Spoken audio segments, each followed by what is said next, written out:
जो लोग इस देश में इस संविधान से पहले क्या था, विधि विधान थे शास्त्रों के, पता नहीं क्या विधि का विधान था और किस प्रकार अपन जानते ही हैं। एक दलित है या बहुत ज्यादा अलग तब वो कहता है भगवान ने हमें तो नीचा बना दिया, विधाता नहीं। वो कहते हैं बे माता, जो विधाता पैदा करने वाला है उसने ही हमें नीचा बना। उसको कहते हैं भैया कुर्सी पर बैठ जाओ, कुर्सी पड़ी है ना।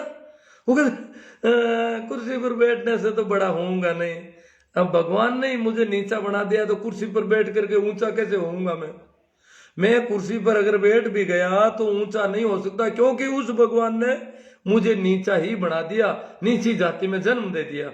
अब पता नहीं ये जातियां भगवान ने बनाई है या किसने बनाई, ये षड्यंत्र किसका है। और ये षड्यंत्र जिस आदमी का है उसका नाम है मनु महाराज। हालांकि ये बहुत सारे लोग हो सकते हैं। मैं थोड़ा पानी पी लेता हूं।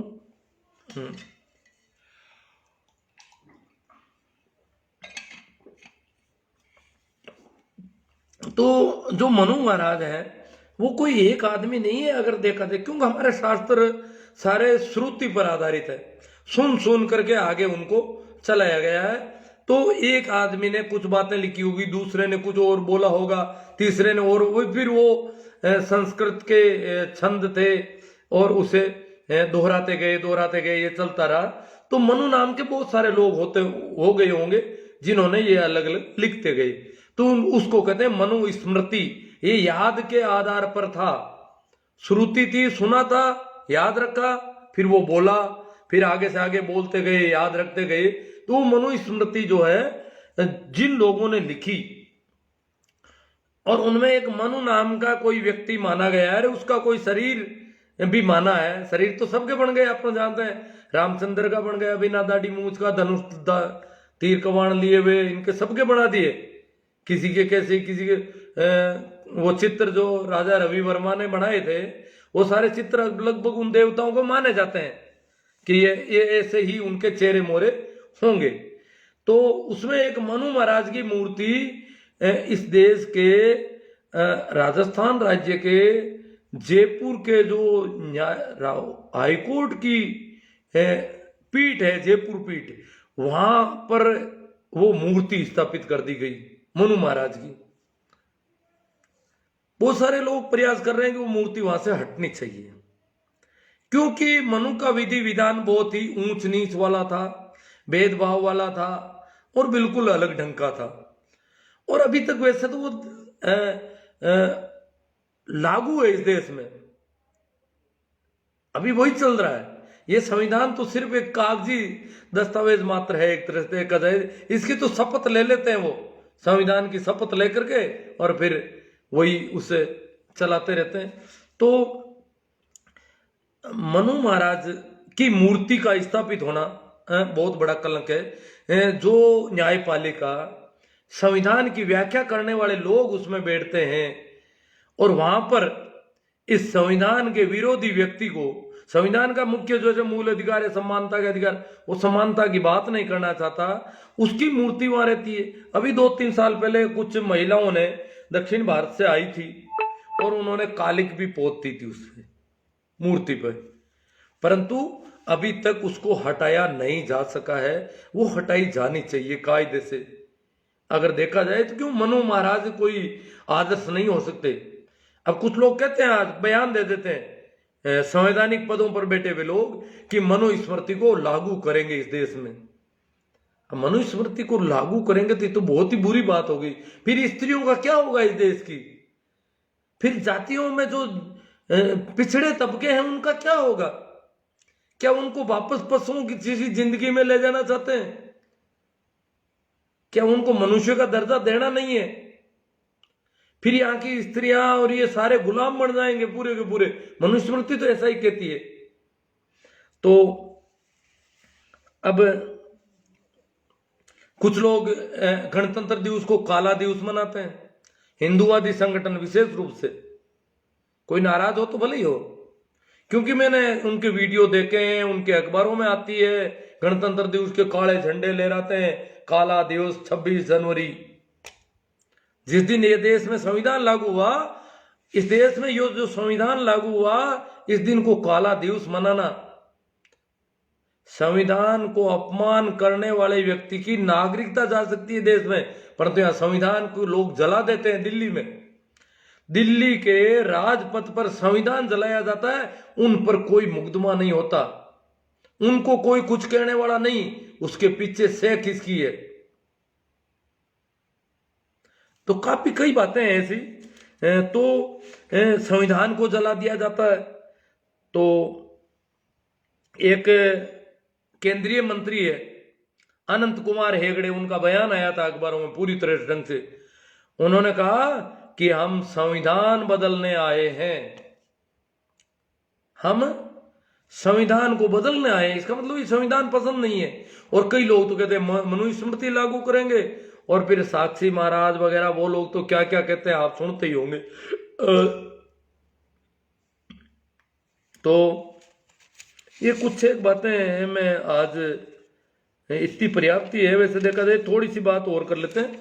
हाँ, कल जो दिल्ली पहुंचने की बात है, राजस्थान के किसान भी जा रहे हैं, ऐसी कोई बात नहीं। कुछ लोग अभी कह रहे हैं कि भाई राजस्थान का किसान सोया हुआ, पूरी तरह से सोया हुआ नहीं कहा जा सकता राजस्थान के किसान। हाँ, राजस्थान में मारवाड़ और मेवाड़ की हालत खराब है। मारवाड़ और मेवाड़ का किसान अंधभक्ति में लीन है, वो नाइक पूजा में लीन हो गया। वो कह रहे हैं कि बाड़मेर को मरुद्यान बनाएंगे मोदी जी, मरुस्थल को मरुद्यान में बदल देंगे मोदी जी, और नहर आ जाएगी, गांव गांव में पानी पानी कर देंगे, मीठा पानी, और नहरों से सिंचाई होगी, बस पंजाब वगैरह पीछे रह जाएंगे हमसे। इस प्रकार राजस्थान को कर देंगे। ऐसी कुछ पता नहीं मोदी जी ने क्या इनको चोरी छुपे कुछ कह दिया हो, तो इसलिए वो कह रहे हैं उन्होंने कैसे भी बिल ला दिए हो तो मोदी जी को हम कुछ नहीं कहेंगे। तो ये स्थिति हमारी राजस्थान की थोड़ी है। बाकी पंजाब वालों ने वास्तव में महिलाओं सहित अनाज इकट्ठा कर लिया, सारा लाइट पानी का पूरा फोन चार्ज करने पूरा प्रबंध करके, अब जो बैरिकेड लगाए हैं जहां पर अर्धसैनिक बल खड़े किए हैं हरियाणा की सरकार ने, दिल्ली के आगे ढाल बन के खड़ी है खट्टर सरकार कि दिल्ली में घुसने नहीं दूंगा, क्योंकि हरियाणा एक तरह से दिल्ली को घेरे हुए है काफी। और पश्चिम उत्तर प्रदेश वाले तो वो तो अंधभक्त हो ही गए, हमें पता है, वो तो कावड़ी यात्रा में लगे हुए हैं। वो तो अपने पूर्वजों की चौधरी चरण सिंह ने और महेंद्र सिंह टिकैत ने जो चेतना जागृत की थी, उसको बिल्कुल बुझा चुके हैं पूरी तरह से। वो तो कावड़ अंधभक्त हो गए, पूरे पूरे झंडे लिए घूम रहे। उनको तो मुजफ्फरनगर के मुसलमान भाई थे, उन पर ही वो तो उनसे ही वहीं से निपट रहे हैं। तो मुसलमान भी किसान है और वो भी किसान है, सारे किसान है, परंतु वो आपस में उनको सल्टा दिया, उनका तो डोरा पक्का हो गया। और हमारा भी लगभग थोड़ा बहुत हो चुका है, पर देखते हैं कुछ होगा। राजस्थान ऐसे तो नहीं रहेगा। राजस्थान का किसान क्या है कि ये जो आंदोलन करने के लिए जवानों की बहुत जरूरत पड़ती है, यहाँ का जवान अपने माँ बाप के कब्जे में नहीं रहा, बूढ़े बुजुर्गों के बस का रोग नहीं रहा, बिल्कुल वो बिल्कुल बेलगाम हो चुका है, पूरी तरह से अंधभक्ति में लीन है, इसलिए थोड़ा मामला गड़बड़ है यहाँ का। परंतु जो किसान जा रहे हैं उनके साथ देखो, बहुत ही चिंता का विषय है कि इस देश का किसान ये कृषि प्रधान देश है कहला आज भी इस देश की आधी आबादी कृषि या कृषि के सहायक धंधों पर निर्भर है। कृषि श्रम या कृषि के सहायक जो धंधे हैं उनसे जुड़ी हुई आधी आबादी। तो इसका मतलब जो आधी आबादी एक जगह है, वो कृषि प्रधान देश आज भी एक तरह से देखा जाए तो, परंतु यहां के किसान की कोई सुनने वाला नहीं। सरकार की तरफ से किसी अधिकारी स्तर के व्यक्ति को भी वार्ता के लिए नहीं भेजा गया, कहीं पर वार्ता भी करने को तैयार नहीं। तानाशाही का ऐसा रुतबा कहीं प्रजातंत्र में कहीं दुनिया में हो सकता है ऐसा लगता नहीं। प्रजातांत्रिक शासन व्यवस्था में ऐसी तानाशाही कि जनता द्वारा संवैधानिक तरीके से विरोध प्रकट किया जा रहा है, उनसे वार्ता करने को कोई किसी को नहीं भेजा जा रहा है, और खट्टर साहब को खड़ा कर दिया कि दिल्ली तक आने मत देना इनको। उधर कोरोना है, कई बातें हैं, किसान भी जानता है कि कोरोना है, महामारी है, परंतु किसान से वार्ता कर लो ना आप। 6 गज 2 गज की दूरी रख करके मोदी जी अपने किसी कैबिनेट मंत्री को भेजे किसानों से वार्ता करने के लिए। ये वादा करें कि हम बात करेंगे, क्या बात है, क्या समस्या है। हम जो बिल लाए हैं आपके हित के हैं। मोदी जी ने उनके खिलाफ एक ब्रिगेड तैयार कर दी। किसान आंदोलन कर रहे हैं और वो किसानों के छोकरों को पकड़ के ले आए कि मोदी जी किसानों का भला कर रहे हैं, किसान कल्याण बिल है, किसानों के कल्याण के बिल है। तो उनसे लड़ाई, विरोध में लड़ाई खड़ी कर दी और अपने मंत्रियों को सबको भेज दिया कि जाकर के वातावरण निर्माण करो कि किसान कल्याण के बिल आए हुए हैं और आप लोग जो है इसके पक्ष में रैलियां निकालो। किसान कल्याण के बिलों के, मजदूर कल्याण, किसान कल्याण के जो बिल हैं उनके पक्ष। हाँ, किसानों का कल्याण कर रहे हैं, बहुत अच्छी बात है, परंतु जो किसान उस कल्याण को अभी तक समझ नहीं पाए हैं, जो भोले किसान हैं, उनको एमएसपी की चिंता हो रही है, उनसे वार्ता तो करो ना। उनसे बातचीत करना सत्ता का धर्म है और वो प्रजातांत्रिक सत्ता है, इसलिए बहुत ज्यादा धर्म है उसका, वो रेस्पॉन्सिबल है जनता के प्रति। तो संविधान दिवस को चुना है किसानों ने और कल किसान कितने दिल्ली तक पहुंच रहे हैं। हरियाणा के बॉर्डर पर बैरिकेड उल्टे किए जा रहे हैं, किसान बढ़ रहे हैं बैरिकेड को हटा के। हो सकता है अब देखो किसानों पर गोली चलाएंगे या क्या करेंगे, देखो। या किसान कह रहे हैं कि अगर ज्यादा स्थिति खराब हुई तो हम यहीं कहीं खेतों में धरने दे देंगे और वहीं पड़ाव डाल देंगे जहां पर हमको इस बुरी तरह से रोका जाएगा। तो ये तो हो गई बात। अब मैं थोड़े आपके कमेंट पर दृष्टि डाल लेता हूं। हाँ मित्रों, इसको शेयर करना मत भूलना, और बड़े ग्रुप अगर आपके पास है ओपन में तो उनमें जरूर शेयर करें ताकि ये बढ़े बात। शेयर तो किया है आप लोगों ने, पर कुछ लोग भूल जाते हैं, बातों में मशगूल हो जाते हैं, तो शेयर जरूर करें। साहित्य कमेंट में तो क्या है देख लेते हैं। भाई सुरेश जी चौधरी, वर्तमान सरकार राजतंत्र की नीति पर चल रही है, सोते हुए किसानों के बेटों को घर से उठाया जा रहा है। नहीं नहीं, राजतंत्र ही नहीं है, तो बिल्कुल तानाशाही की स्थिति में। बाबा साहब ने आज के दिन आगाह कर दिया था कि नायक पूजा अगर हो गई, व्यक्ति की पूजा हो गई और अंधभक्ति हो गई, बोला धर्म में तो भक्ति का कोई महत्व है, वो आत्मा की मुक्ति का मार्ग हो सकता है, परंतु राजनीति में अगर भक्ति पैदा हो गई तो तानाशाही की ओर ले जाने वाला रास्ता होगा। तो तानाशाही की ओर हम ले गए इस देश को अब। हाँ, ये भाई आया गोपाल आवारा, आवारा आदमी है, कह रहा कौन कहता है संविधान भीम ने बनाया था। कोई बात नहीं, गोपाल राम जी इसी को कह रहे हैं शायद, पहले ये भाषण सुन लो। भीमराव अंबेडकर हाई लेवल के एजुकेशनल बंदे थे। भाई आवारा जाट सारण, वो आवारा जाट तो इनके पक्ष में बोल रहे हैं कि वो हाई लेवल के एजुकेटेड बंदे थे।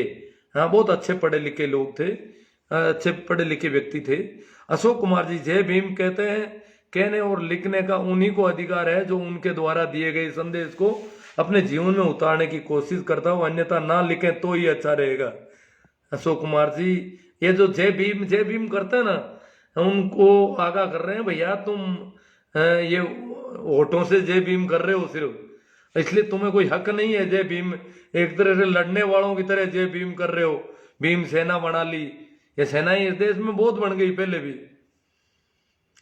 सूर्या सोलंकी, सर आपने संविधान के बारे में हमें अच्छे तरीके से बताया, आपका बहुत बहुत शुक्रिया, बहुत अच्छी बात है। मैं भी आपका इसलिए शुक्रिया अदा करता हूं कि आप लोग सुन रहे हो मेरी, और आप सुनते हो इसीलिए मैं बता पाता हूं, और आप इसको शेयर भी कर रहे हो।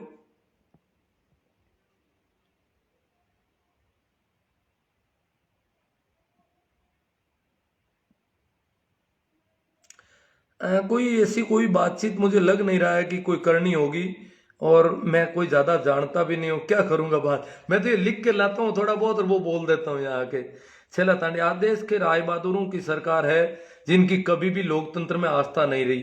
हाँ, लोकतंत्र में आस्था नहीं है, संविधान में आस्था नहीं है। बड़े गजब के लोग हैं। संवैधानिक पद और गोपनीयता की शपथ लेकर के संवैधानिक पदों पर बैठे हैं और संविधान में इनकी आस्था नहीं है। संविधान जलाने वालों पर कोई कार्रवाई नहीं करना चाहते, बयान भी नहीं देते उनके खिलाफ। संविधान की प्रतियां जलाई जाती देश की राजनीति में। भाई केहर सिंह जी कह रहे हैं सेव कॉन्स्टिट्यूशन, ये कॉन्स्टिट्यूशन हमें बचाना है, ये हमारी जिम्मेवारी। कम से कम इतनी तो जिम्मेवारी बनती होगी। जब उन्होंने उस स्थिति में बना लिया, हम उसको बचा नहीं सकते। इस भरी सर्दी में किसानों के ऊपर वाटर कैनन से पानी की बौछार मारी जा रही है। वारे कृषि प्रधान देश। बीरमा राम जी माथरा, जूना खेड़ा, गुड़ामाला नहीं बाड़मेर में भी ऐसा देखो काफी समझदार हैं लोग। नागौर बाड़मेर को ऐसा तो नहीं कहा जा सकता बिल्कुल। कह रहे हैं कि देखो कृषि प्रधान देश में वाटर कैनन इस सर्दी में छोटी मोटी छींटें बूंदे पड़ती है तो थरथर कांपने लगते हैं लोग, और वाटर कैनन से पानी की बौछार हो रही है और कह रहे हैं कि हमें जिंदगी बचानी है महामारी से। अरे तो जिंदगी तुम मारने के जंग कर रहे हो इनको। प्रेम जनागल कह रहे हैं गुड़सर। धर्माराम जी वर्मा, जब तक ईवीएम है किसी की भी नहीं सुनेंगे। संविधान के बारे में जानकारी देते हुए आपको बहुत बहुत धन्यवाद सर केर सिंह जी। मेरा मानना है कि प्रत्येक भारतीय को संविधान के बारे में जानकारी होनी। संविधान के बारे में तो मैंने नहीं दी, कुछ बातें की मैंने। वैसे संविधान तो काफी बड़ा है, अपन जानते हैं। वो तो प्रत्येक व्यक्ति को अपने घर में रखना चाहिए, उसे थोड़ा देखना चाहिए, टटोलना चाहिए। उसकी भाषा भी बहुत समझने पर ध्यान देने पर समझ में आती है। बहुत गूढ़ भाषा है।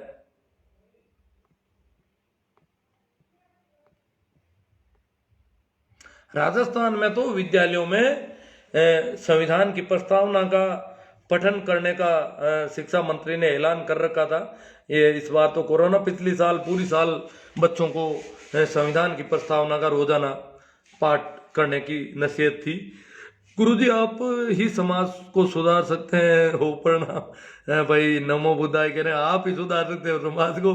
प्रणाम नमस्कार। हाँ, प्रणाम नमस्कार तो है, पर मैं क्या सुधार सकता हूँ। मैं तो वैसे सुनने में सुनता नहीं, यहाँ ठीक है यहाँ बोल लेता हूँ। तो हाँ, कुछ ये बात सही है कि मैं देख रहा हूँ पिछले 5-6 साल, बोलना तो मैंने अभी शुरू किया लॉकडाउन में, उससे पहले लिखता था और ये कॉपी करता था, परंतु धीरे धीरे काफी जागृति आई है, ये तो मैं देख रहा हूँ। और इसी वजह से मैं थोड़ा बोल पाता हूँ। जागृति आई है, अच्छी बात है। शोभा चंद जी कह रहे हैं न्यायपालिका में कॉलेजियम प्रणाली अत्यधिक खराब है। हाँ, प्रणालियां तो बहुत सारी है जी। जैसे ये आरक्षण में जो 13 वाला मामला है, कई मामले गड़बड़ है। थोड़े थोड़े पद निकाल करके और आरक्षित पदों की घोषणा ही नहीं होती। भाई ओलन साहब कह रहे हैं कॉलेजियम बोले तो क्या है मुन्ना राम जी जाट। अब भाई मैं तो खुद ही इतना पहले उसको पढ़े बिना नहीं कह सकता इस पे।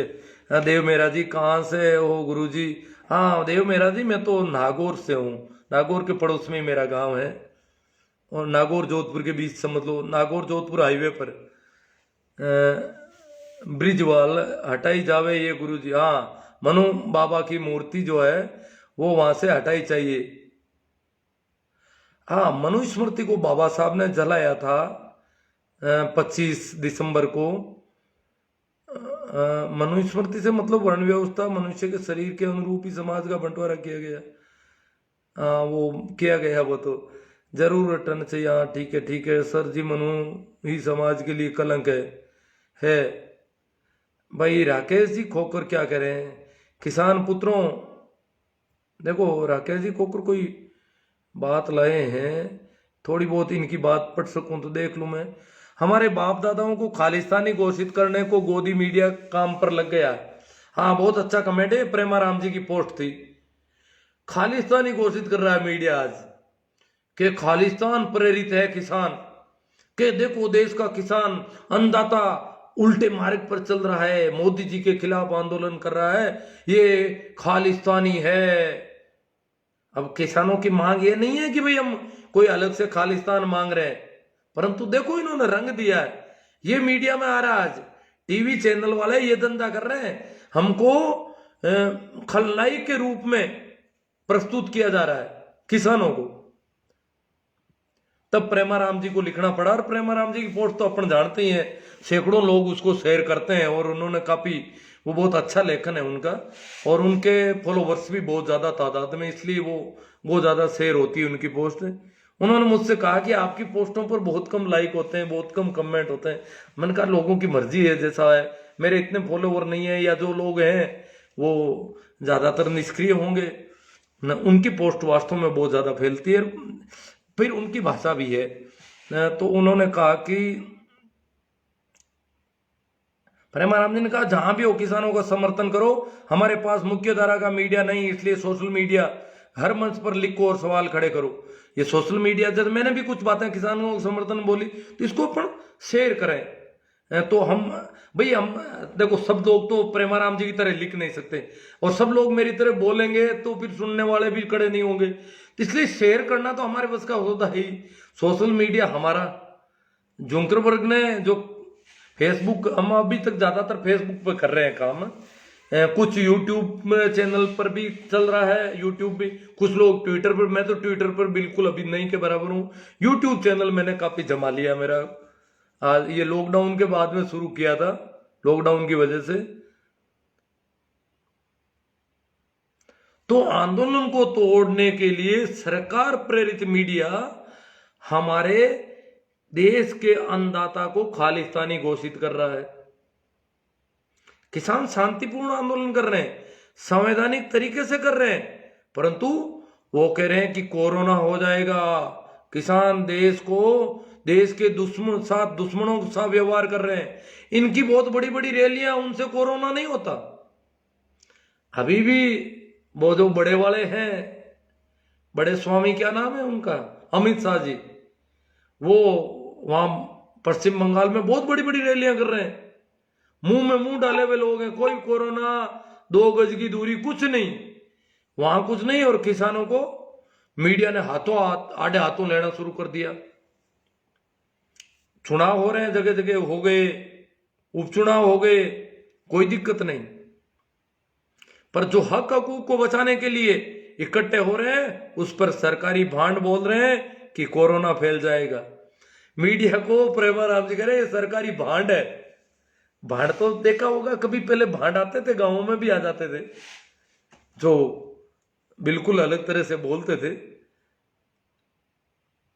एक बार कहते हैं फिरोद गांव में कोई भांड आया, वो बन के आया थानेदार, और बड़े गजब का थानेदार की भाषा बोला, आकर के हाथ में डंडा पटका, और थानेदार की तरह सभी को कहा खड़ा।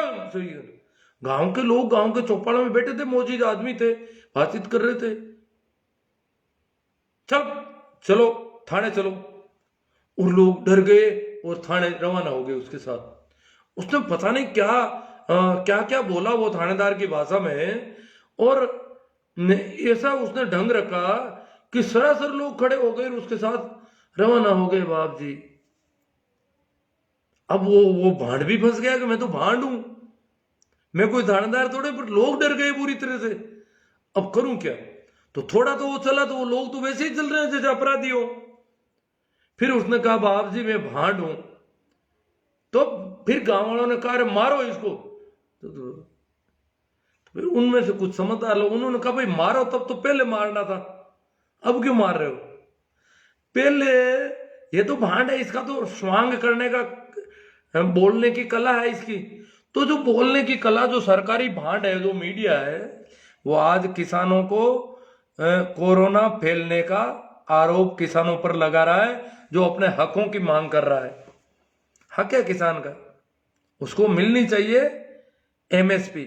एमएसपी के लिए सर छोटू राम ने संघर्ष शुरू कर दिया था कि किसानों को, दोनों तरफ किसान नहीं, एक तो सस्ता अनाज भी देगा तुम्हें, और इसके बेटे ही सेना में भर्ती होंगे, दोनों काम में नहीं, किसान के अनाज की वैल्यू भी तो बढ़ाओ। तो ये वैल्यू की लड़ाई है। किसान संघर्षशील, मेहनतकश है। किसानों की इम्यूनिटी किसी सूरत में बाकियों से कम नहीं हो सकती। इम्यूनिटी देखो, प्रेमाराम जी मेडिकल में काम करते हैं वो कह रहे हैं किसानों की इम्यूनिटी भी कम नहीं है बाकी वालों से। जो अमित शाह जी जो रैलियों में जो वो इकट्ठे कर रहे हैं बंदरों को, उनसे तो किसानों की इम्यूनिटी कम नहीं है। अंधभक्तों को इकट्ठा कर रहे हैं वो। आरएसएस ने 52 साल तक तिरंगे को राष्ट्रीय ध्वज नहीं स्वीकारा। हाँ, तिरंगे को तो अब थोड़ा बहुत स्वीकार करने लगे, बाकी वो तो तिरंगे को तो अब वो कह रहे हैं कि कश्मीर वाले तिरंगा जलाते हैं। और तो तुम तिरंगे के तुम तो दो मुंह का झंडा रखते हो, एक रंग का झंडा। तिरंगा से तो चिढ़ है आपको कि इसमें तो सफेद भी है और हरा रंग भी है। हरे रंग से तो बहुत भी दिखते हैं ये सांड। आरएसएस के सांड हरा और आजकल आसमानी रंग से भी दिखने लग गए। ये सांड भी बड़े गजब के हैं, ये इन रंगों से भी दिखते हैं। इनको तो दो मुंह का झंडा चाहिए, वो भगवा वाला।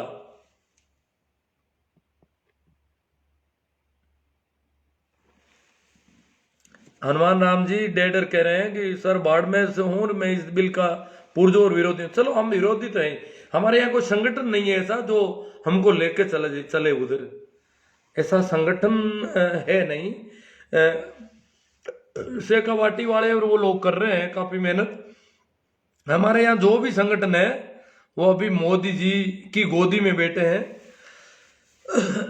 हेतराम जी गोटवाल चौधरी चरण सिंह एयरपोर्ट लखनऊ को भेज दिया मोदी जी ने। अब देखो, वो तो मोदी जी कह रहे हैं कि बड़ी मुश्किल से जीते हैं और उन्होंने जनता ने उनको वोट दिया, इसलिए उनके बारे में तो अपन कह नहीं सकते इतना कुछ। भाई राकेश जी खोकर कह रहे 562 राजाओं को हटाकर हमने 6 लाख वीआईपी पैदा किए हैं, जिनको हवा से लेकर हवाई जहाज तक फ्री मिलता है। राजतंत्र ही ठीक था ऐसे लोकतंत्र से। वास्तव में जो वीआईपी पैदा कर दी हमने, ये जो अचकन पहन के चोला पहन करके आ जाते हैं हमारे सामने सफेद कपड़ों में, ये बड़े धोखा हो रहा है बहुत बड़ा। और ये देश को बुरी तरह से लूट रहे हैं। इससे तो ये कह रहे हैं राजतंत्र कम से कम 562 तो थे, 6 लाख हो गए ये तो। और इनका भार भी बहुत ज्यादा है, ये कम नहीं है। परसराम मेहरा राजस्थान वाले किसान को कोई परवाह नहीं, मोदी के अंधभक्ति में लीन है। हाँ है, कुछ सारे किसान नहीं है पर कुछ मामला गड़बड़ है यहाँ पर। छेला तांडी, क्योंकि यहाँ राजस्थान के एक कृषि मंत्री है, वो बिल्कुल ऐसे ही है। वो बाड़मेर से आते हैं और भगवे पहने हुए हैं। उनको कुछ किसानों को तो कुछ समझते ही नहीं है कि किसान तो बेवकूफ है, क्योंकि वो तो उन बड़े लोगों के साथ में रहते हैं, भगवा वालों के साथ में। छेला राम जी तांडी कह रहे हैं कि मोदी सरकार कृषि बिल्ली नहीं, सभी प्रकार के सरकारी संस्थानों को बेचने में लग गई है। हाँ, काफी कुछ ठीक नहीं हो रहा है। हनुमान में चलो एमएसपी को लेकर बकवास कर रही है सरकार। बिल देखो, अभी हो सकता है किसानों का फेवर में हो। परशुराम जी चौधरी माणकपुर से आए हैं, ये कह रहे हो बिल को देखो, हो सकता है फेवर का हो। और हो सकता है फेवर का तो वो उनको समझाते हैं। मोदी जी अपने कैबिनेट मंत्रियों को, अपने समझदार, मोदी जी के पास तो बहुत पढ़े लिखे लोग होंगे, उनको भेजे, किसानों से वार्ता करेंगे, देखो तुम्हारा फेवर, तुम्हारे कल्याण का बिल है। अरे परशुराम जी चौधरी को साथ में ले जाएं। परशुराम जी अपने एक मंत्री है ना राजस्थान से, 2-3 मंत्री, कैलाश जी चौधरी साहब। तो कैलाश जी चौधरी तो हरियाणा, पंजाब के, हरियाणा के किसानों से बात कर सकते हैं कि भाई मैं भी तुम्हारी तरह किसान की औलाद हूं, और ये देखो अपना फेवर, अपना कल्याण मोदी जी करने जा रहे हैं और तुम मौका चूक जाओगे तो किसान क्यों सर्दी में ठिठुरेंगे बेचारे। पारस जी चौधरी, आप बिल दिखाओ, वो भोले किसानों को दिखाओ, वो जानते नहीं है, उनको कोई पढ़ा लिखा आदमी मिला नहीं शायद। तो मोदी जी की जो टीम है कैलाश जी के साथ में, अभी कहीं गए थे शेखावत साहब और बीच में दिखाने, समझाने लोगों को, ठीक से समझा ही नहीं पा रहे हैं। ये क्या बात है? या तो ये सारे ही किसान बेवकूफ हैं, या इन पे समझाने की क्षमता भी नहीं है। जो कल्याण है किसानों का, जो भलाई करने जा रहे हैं, जो फेवर करने जा रहे हैं, उसको समझाओ तो सही उनको कि भैया तेरा भला हो रहा है, तू कहां देख रहा है, तुझे किसने बेका दिया, तू खालिस्तान समर्थक क्यों हो गया? तो ये ऐसा पारस जी कुछ करो यार।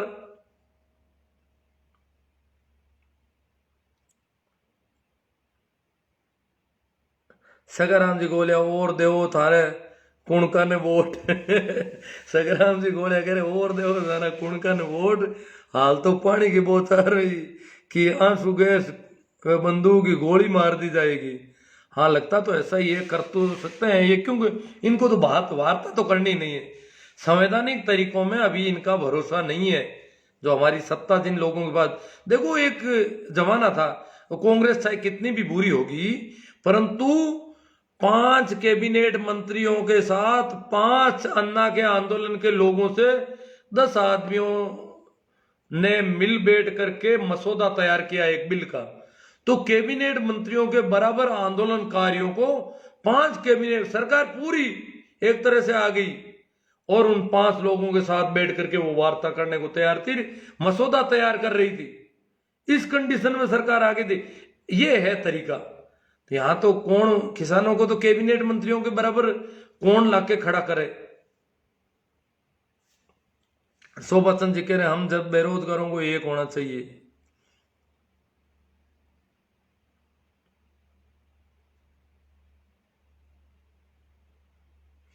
किसानों को भाई जसराज जी जांगीर गुड़ा वाला ने जिक्र, किसानों को बिजली नहीं मिल रही है और किसान हित की बात करते हैं, वो हरे किसान हितैषी सरकार है।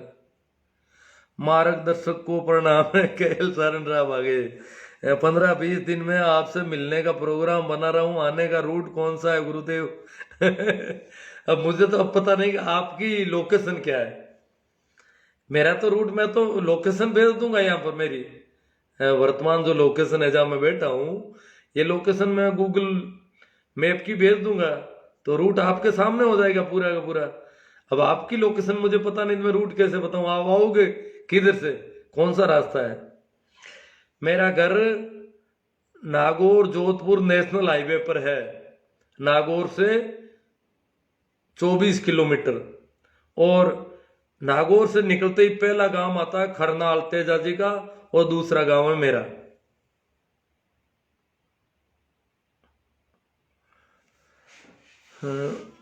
कालू राम जी परियार, गीता ने हिंदू, बाइबल ईसाई मुसलमान संविधान सबको सिर्फ भारत बनाया, भारतीय बनाया।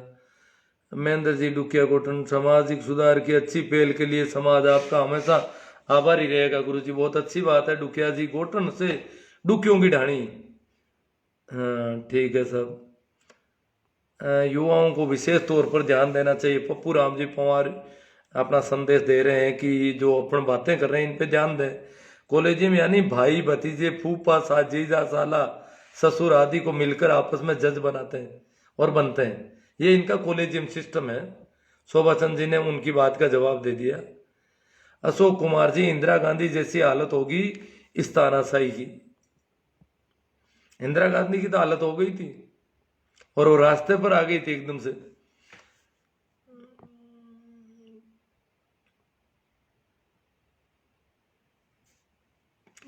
कपिल बेनीवाल, खिंसर से टावर स्कूल जावे जना हुए, खिंसर में गांव।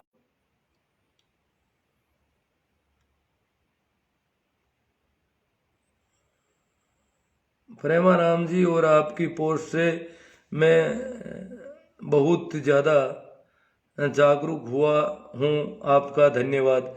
भाई रामकर्ण जी कहना कह रहे हैं, गेना साहब आपका भी धन्यवाद कि आप हमारी बातों को ठीक ढंग से सुनते हैं, बिना पक्षपात के सुनते हैं। भाई झाकन खटोड़ा से बोल रहे हैं, ईद खान जी आपकी बात 100% सत्य है। पप्पू चौधरी जी आज बहुत शेयर कर दिया सर बहुत अच्छी बात है, पप्पू जी ने मेहनत की है वास्तव में। इन्होंने अकेले ने काफी ग्रुपों में शेयर किया, ये बता रहे हैं बहुत शेयर कर दिया, बहुत अच्छी बात है, शुक्रिया आपका, साधुवाद। और भी लोग करेंगे, कर रहे हैं। श्रवण जी पूनिया बेरू से, स्कूल नहीं खुल सकते पर रैली कर सकते हैं, लोकतंत्र में अब और विश्वास नहीं रहा। हाँ रैली तो ये तो अपना धंधा है, इनका बिजनेस है। ये कह रहे हैं मंदिर खोल दो, हमारी रैलियां चलने दो, हमारी राजनीति चलने दो। हनुमान जी पटीर ऊंट वाले सी पाउन दरासुन धनी धनी अर्ज करूं सा। चलो चलो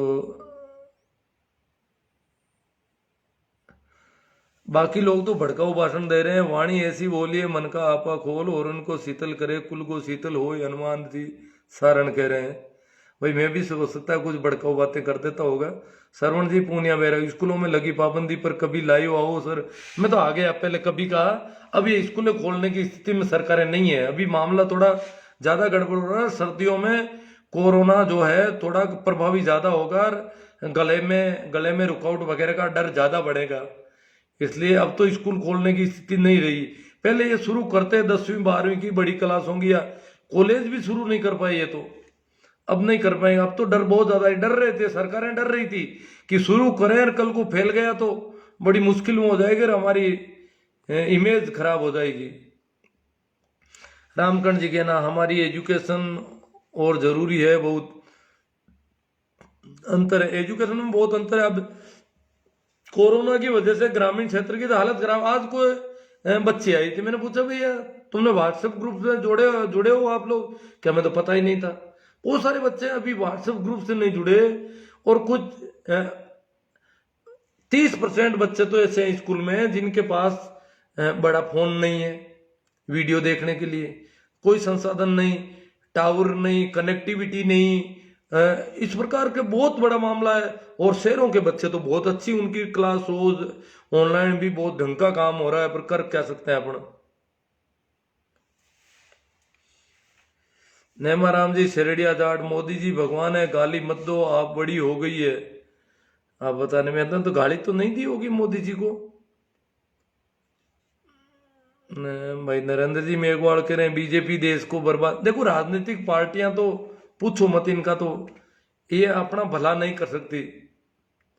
इनमें कुछ एक लोग डंके लोग कुछ ढंग के काम करे तो अच्छी बात है, पर मामला अच्छे लोग राजनीति में आ नहीं रहे हैं, बहुत बड़ी दिक्कत की बात है। बुधरानी सारण साहब, हनुमाना राम जी, जरिया बूंटी के लिए तो भेजा क्यों सर मर, आप दर्द मीठा हो तो शौकत खाया, दर्द मीठा हो को शौकत खाया।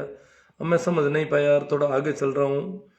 बारूपाल जी मारवाड़ के मार्गदर्शक को प्रणाम करता हूँ। ये कह रहे मारवाड़ के मार्गदर्शक। हनुमान जी बुधरानी, समाज को बातें कर रहे हो, आपको बहुत बहुत धन्यवाद। ठीक है, आपको भी धन्यवाद। चित्तलवाना सांचोर, ठीक साहब, चित्तलवाना जालोर जिले का है। नेमा राम जी सेरेडिया, अंग्रेजी मन का दांती बाप जी, महात्मा गांधी जी की हत्या करने वाला ऐसे ऐसे आदमी था नाथूराम गोडसे। हाँ वो सही बात है।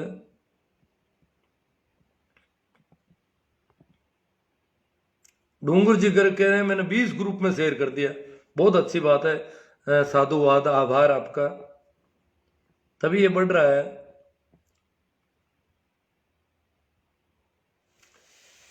रैली कर लेंगे, बहुत स्कूल नहीं जाएंगे। वाणी ऐसी बोली अब। अरे भाई आ रहे हैं पूनम जी सेवर, इनका कमेंट लेना पड़ेगा।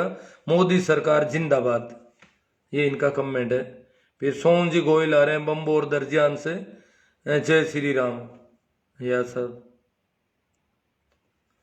हुक्मा राम जी सिरोही, और की बताओ पे ध्यान मत दो, और इन पे ध्यान मत दो, और की बताओ हुक्मा राम जी।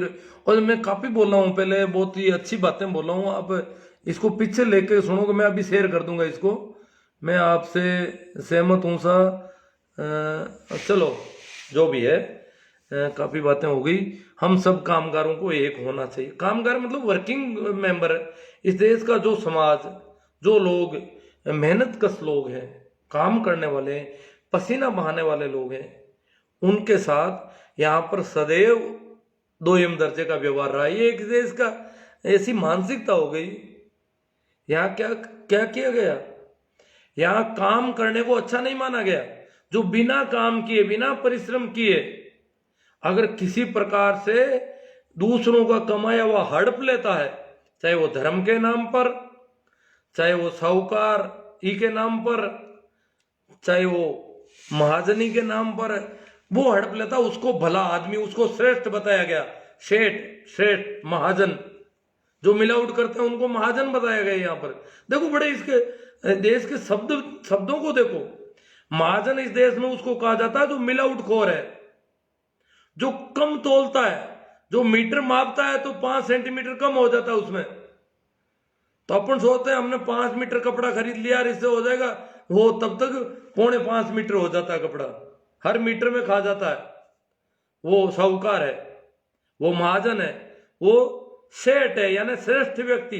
तो श्रेष्ठ व्यक्ति तो हमने उसको कहा जो इस प्रकार ठगी, धोखाधड़ी, मिलावट, कम तोलना, पूरी बेईमानी से भरा व्यक्ति, उसको हमने श्रेष्ठ व्यक्ति कहा। इस देश की भाषा है, हमारी भाषा में उनको श्रेष्ठ कहा जाता है। फिर जो भी बिना कमाया हुआ हड़प लेते थे, चाहे वो किसी भी तरीके, उनको हमने बड़े आदमी माना, ऊंचा माना। और जो जिनका शोषण होता गया उनको नीचा माना गया। जो सेवा करते थे उनको हल्का माना गया, और जो सेवा करवाते थे, दूसरों से अपनी सेवा करवाते थे, उनको बड़े आदमी माना गया, ऊंचे वर्ग माना गया, सवर्ण माना गया, उच्च लोग माना गया। ये मानसिकता रही थी इसकी। जो दूसरों की सेवा करते थे वो तो हल्के, और जो दूसरों से सेवा करवा लेते थे वो ऊंचे। जो पैर पकड़ते थे वो नीचे, जो पैर पकड़वाते थे वो ऊंचे। जो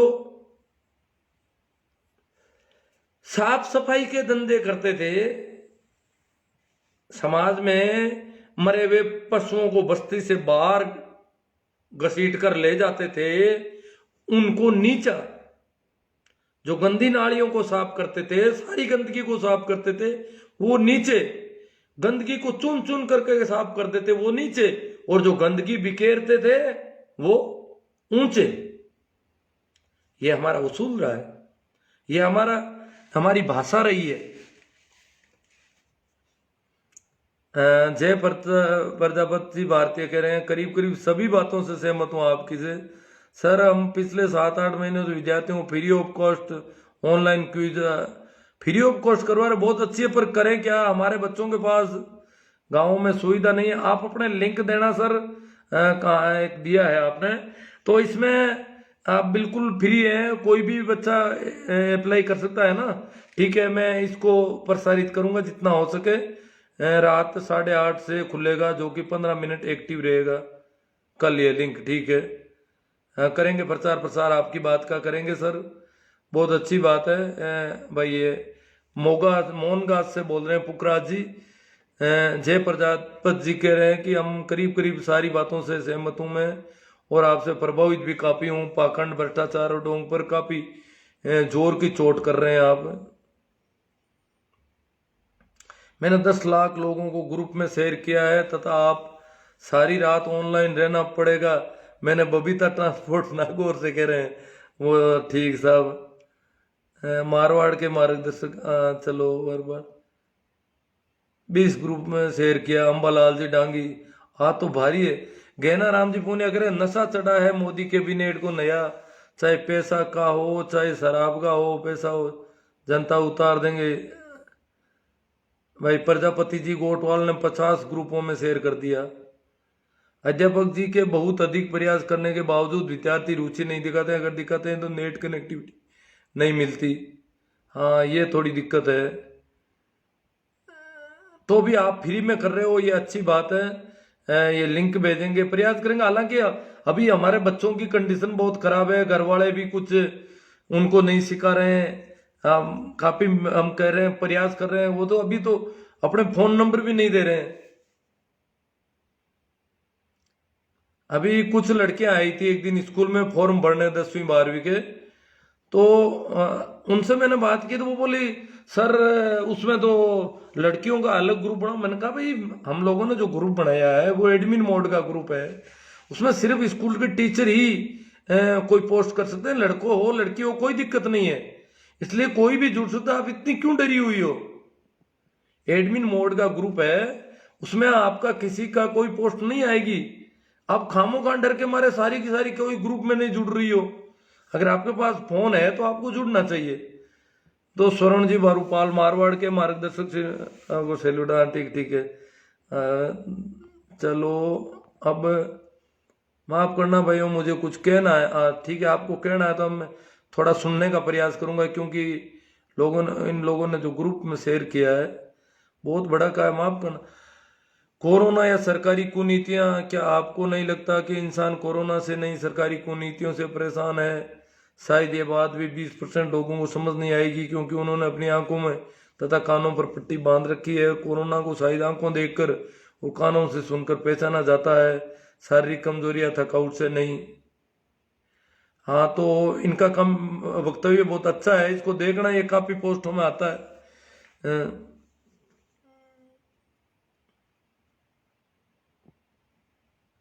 कल संविधान पर क्विज है इनकी भाई, पुखराज जी की तरफ से। अच्छी बात है, वो शाम को 8:30 बजे प्रश्नोत्तर होंगे, तो बच्चों को तैयार करने हैं।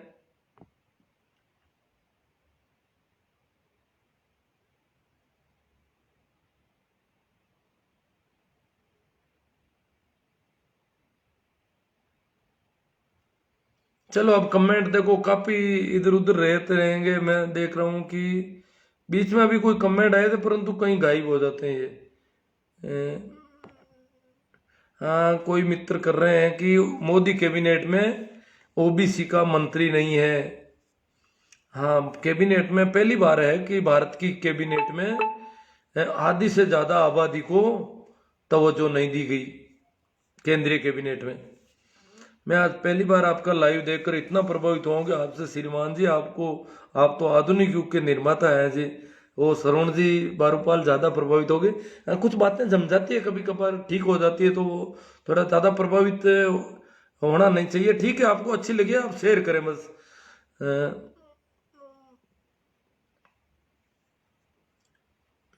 क्या है कि सामान्यतः अगर आप अंत से स्वीकार करते हैं, अच्छी बात है। ये प्रभावित होना भी तो एक तरह से नायक पूजा है, व्यक्ति पूजा है, अंधभक्ति पैदा कर देता है, गुलामी पैदा कर देता है। इसलिए थोड़ा ध्यान रखना है और पूरी सजगता के साथ सबकी बातों को सुनना है और फिर अपने हिसाब से निर्णय लेना है।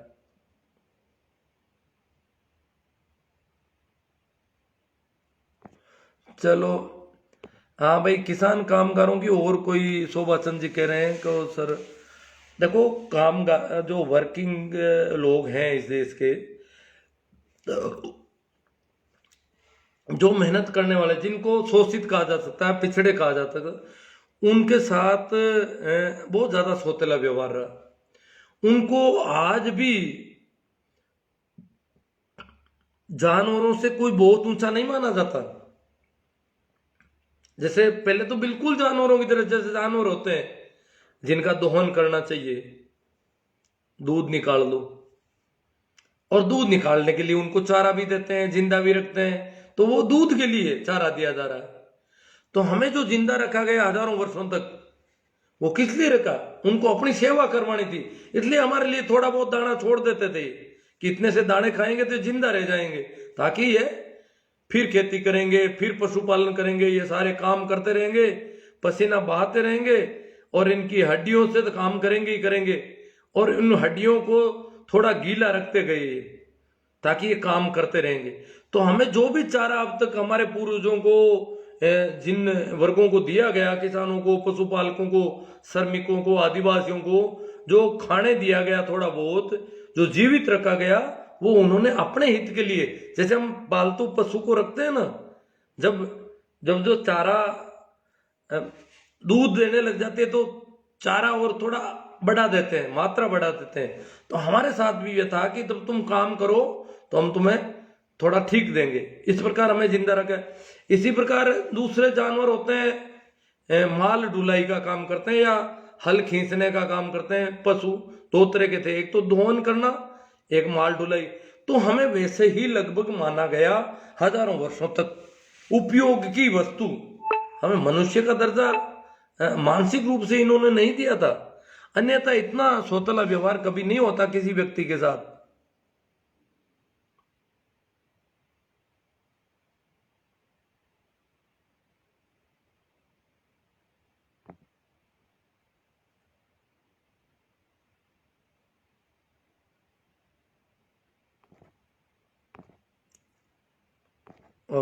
अभी कोई नए जुड़े हैं भाई, इनका कमेंट आया है, आजकल तो नींबू निचोड़ रहे हैं, ये कौन है भाई? तो काफी लोग हैं अभी जो, अब आज पता नहीं कितने कमेंट, ये तो पार ही नहीं पड़ रहा है। हाँ, पेमा राम जी सिमर जाट कह रहे हैं। तो चलो मित्रों, आपसे एक अनुरोध करना, एक तो किसान आंदोलन को समर्थन हम दे ही रहे, देना है। कल संविधान दिवस है। कल के दिन संविधान सभा से ये पारित हुआ था। आज के दिन तो बाबा साहब ने अंतिम भाषण दिया था, और कल के दिन संविधान सभा ने इस संविधान को पारित कर दिया कि ये संविधान सभा ने स्वीकृत कर दिया, अंगीकार कर लिया, और इसे लागू करने के लिए 26 जनवरी 50 का दिन तय किया गया था कि 2 महीने बाद में इसको लागू किया जाएगा। तो कल का दिन इसलिए महत्वपूर्ण है कि वो उसे संविधान दिवस के रूप में पूरे देश में मनाया जाता है। और मैंने तो आज बात कर ली, काफी ठीक रहेगा। कल लाइव करने का विचार वैसे आज नहीं है मेरा। ठीक हूँ, अच्छा है। तो आप इसे शेयर करें ज्यादा से ज्यादा। और मेरे YouTube चैनल को कई मित्र कह रहे हैं हमने वो वीडियो नहीं देखा, तो आप उसमें सर्च करें, जिससे संबंधित वीडियो देखना चाहते हैं। YouTube चैनल में सर्च का ऑप्शन होता है, आप सर्च करोगे तो वो वीडियो आपके सामने होगा। और अगर आपने सब्सक्राइब कर रखा है, सदस्यता ले ली है मेरे YouTube चैनल की, तो मेरे वीडियो आपके सामने आने लग जाएंगे। तो ये थोड़ा आप करें। YouTube चैनल पर बहुत ज्यादा वीडियो चढ़ा रखे हैं मैंने, काफी तादाद में, और चढ़ते जा रहे हैं रोज। मैं यही कर रहा हूँ, पिछले 6 महीने से मेहनत कर रहा हूँ। देखो आंखें भी इस वजह से थोड़ी कमजोर पड़ती लग रही है, कान तो पहले से गए हुए हैं। तो आपको ये जो मैं कर रहा हूँ, कुछ लोग मेरी बातों को मान रहे हैं, समझ रहे हैं, और उन बातों को वजन मान रहे हैं उनका। तो आप उसको YouTube चैनल से उसका लिंक लेकर के वीडियो को शेयर करो अपने दोस्तों को, अपने ग्रुपों को, विभिन्न सोशल साइट पर YouTube चैनल के जरिए, ताकि आप इसको अच्छा इस आवाज को दूर दूर तक फैला सकेंगे। क्यों, हमारे पास सोशल मीडिया है। अब भाई वो बड़ा बड़ा मीडिया तो वो तो पैसों से चल रहा है, हम बिल्कुल फ्री में काम कर रहे हैं, जो भी कर रहे हैं आप और हम जो कर रहे हैं। तो आपको ये फ्री में जो जब मैं इस मेरी उम्र भी होगी थोड़ी बहुत, और कानों से खराब हो गया, फिर मेरी कोई घरेलू काम भी थोड़े बहुत होते ही होंगे, कम है, बहुत कम जिम्मेवारी है मेरे, फिर भी मैं बहुत समय देता हूँ यहाँ पर। तो मेरा समय इतना दिया हुआ सार्थक तभी होगा जब आप मेरे YouTube चैनल के वीडियोज को भी, और सिर्फ आज आपने बहुत ज्यादा शेयर किया, इस सब के लिए तो सभी मित्रों का आभार, साधुवाद। और भी आपको काम करना है इस मुहिम में, आपका लगन और परिश्रम जारी रहेगा, तभी हम कुछ आगे बढ़ेंगे, तभी ये मुहिम आगे बढ़ेगी। परिश्रम आपका काम आएगा, मेरा तो क्या, मैं तो बोल दिया। अब आपका परिश्रम इस बात को आगे फैलाएगा।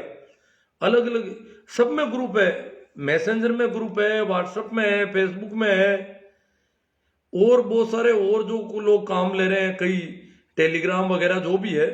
और फिर तो कुछ लोगों ने मुझे पूछा कि आपके YouTube के वीडियो हम डाउनलोड करके हम हमारे चैनल पे शेयर करें। आप आराम से करो, कोई दिक्कत नहीं किसी को। मैंने ये पूरी स्वतंत्रता सबको दे रखी है कि मेरे वीडियो को आप भले ही शेयर करो, उसमें थोड़ा जिक्र मेरे नाम का रखना, ताकि वो गलत नहीं लगे दिखने में। ठीक है, धन्यवाद, प्रणाम, नमस्कार, राम राम। और मैं अब इसको शेयर कर देता हूं, और आप इसको जो भी पीछे से देखना चाहते हैं उसको पीछे से देखें, क्योंकि आज का लाइव काफी अट्रैक्टिव रहा है, अच्छा रहा है। ओके।